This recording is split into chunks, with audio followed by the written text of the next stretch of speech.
Asian chamber of commerce ने आज भारत आपूर्ति एवं विविधा AIDP के साथ समझौता किया, जो MSME महिलाओं को एक ऐसा प्लेटफॉर्म देगी जो विदेशों में अपने प्रोडक्ट को अच्छी तरीके से बेच सकें और अपना कारोबार को बढ़ा सकें। यह एक लाइसेंस सर्टिफिकेशन होगा जो इनके प्रोडक्ट को सर्टिफिकेशन करेगा। इस अवसर पर ई कॉमर्स ने कहा है कि इससे भारत और विदेशों में जो आपसी समझौते व्यापारिक दृष्टिकोण है उसको बढ़ावा मिलेगा। दिल्ली से कुलवंत कौर के साथ बंसीलाल की रिपोर्ट यह है।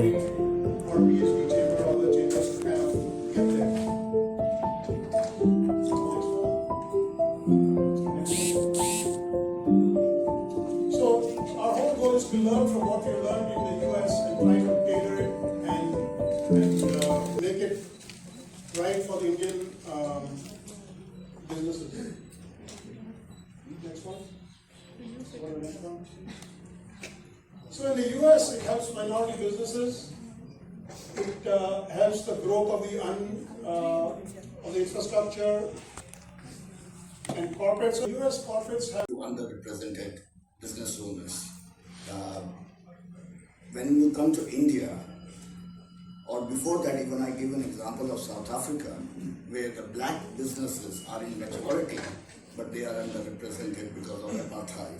And that's where corporate, they have a mandate to include black businesses and empower them. I think what the Prime Minister said is Sabka Vikas. I think Sabke Saath, Sabka Vikas, yeah. So I think you have to include everyone. An inclusive growth, and I always say inclusive procurement leads to inclusive growth. And I think that is where partnership is important, because India is a huge country. You cannot do it in silos. You cannot do it alone. And I really see everyone needs to be different. The startup communities need a different. Why is it that the Indian community can go ahead and just give a certification and say, hey, we've already improved, we know how, always innovation. And in a diverse community like India, innovation is the first thing that drives all of it. So with this, I'll just go ahead with the panel, and the idea of the entire... Honorary ambassador of one of the provinces of South Korea to promote their health and cosmetics. We know that the Cold Grove has become like a village also. And it is very, very important for the growth of economy and consumers and traders that to connect a correct place. They connect the dots. That is very important. I think it is obvious towards that. So what happened that I started with that premise that I was very much active once upon a time in say 2000. From which? आज Indian supply diversity and Asian Indian chamber of commerce का जो MOU sign हुआ है, basic of norms क्या है उसकी, क्या मतलब एंटरप्रेन्योरशिप का और MSME और उनका क्या कोलैबोरेशन रहेगा? तो ये कोलैबोरेशन जो है ISDP which is into certification in US वो है, और हमको भी इंडिया पार्टनर।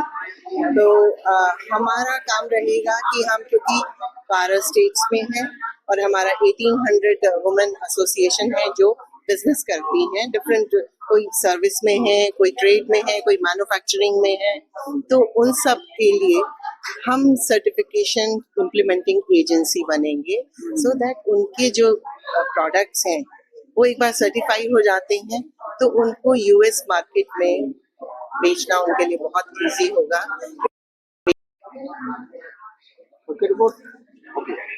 सर, आज आप यहाँ पर आए हैं इंडियन सप्लाई डाइवर्सिटी प्रोग्राम और Asian India chamber of commerce के अंदर MOU साइन हुआ है कि यहाँ पर वुमेन एंटरप्रेन्योर्स हैं, उनको प्रोग्रेसिव रिपोर्ट बने, उनको आगे सिस्टम उनका ऐसा बने कि आगे वो गवर्नमेंट GDP में सब बढ़ावा दे सके और अमेरिका जैसे शहर में, देश में, वहाँ पर भी अपना बिजनेस कर सकें और तरीके से अपने कार्य करें। देखिए, सप्लाई और डिमांड का बहुत बड़ी समस्या है यहाँ पर। कोई चीज कहाँ है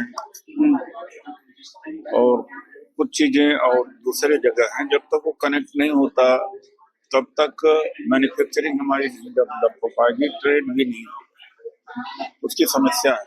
जैसे कुछ रॉ मटेरियल है, चाइना का है रॉ मटेरियल, वो हमारे फार्मास्यूटिकल इंडस्ट्रीज के लिए और भी क्रिटिकल इंडस्ट्रीज के लिए बहुत जरूरी है। लेकिन उसमें इंपोर्ट का, जैसे इंपोर्ट है, वहाँ भी सारी प्रॉब्लम्स है। वो फास्ट क्लियरेंस हो जाए तो क्रिटिकल क्षेत्र है, इंडस्ट्रीज है, उसमें मैन्युफैक्चरिंग हो जाए, सेमी प्रोसेस, सेमी फिनिश हो सकता है, फाइनल गुड्स प्रोड्यूस हो सकता है।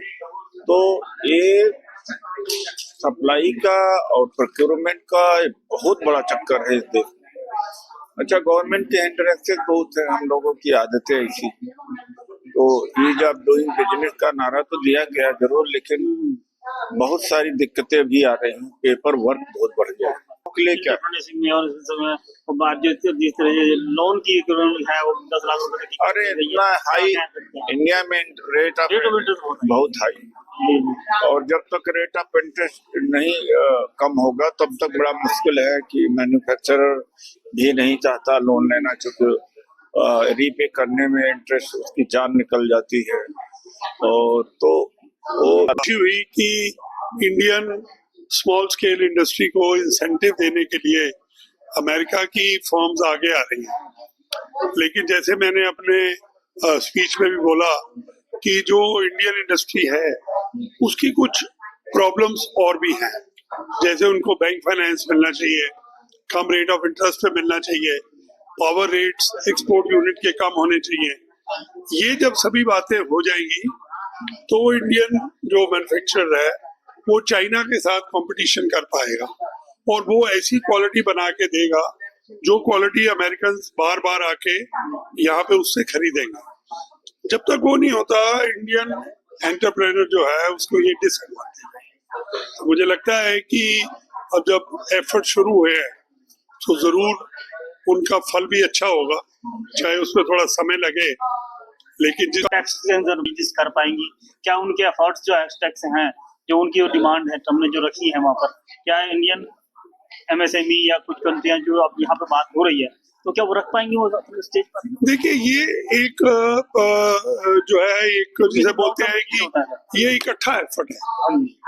एक इंडस्ट्री है, फिर गवर्नमेंट पॉलिसीज है, फिर गवर्नमेंट की टैक्सेशन है, फिर फंडिंग है, फिर ये जैसे मैंने बताया कि बिजली के रेट, चाइना में जो एक्सपोर्ट यूनिट है अगर उनका बिजली का रेट 2 रुपए का है तो हमारा 6 रुपए या 7 रुपए का है।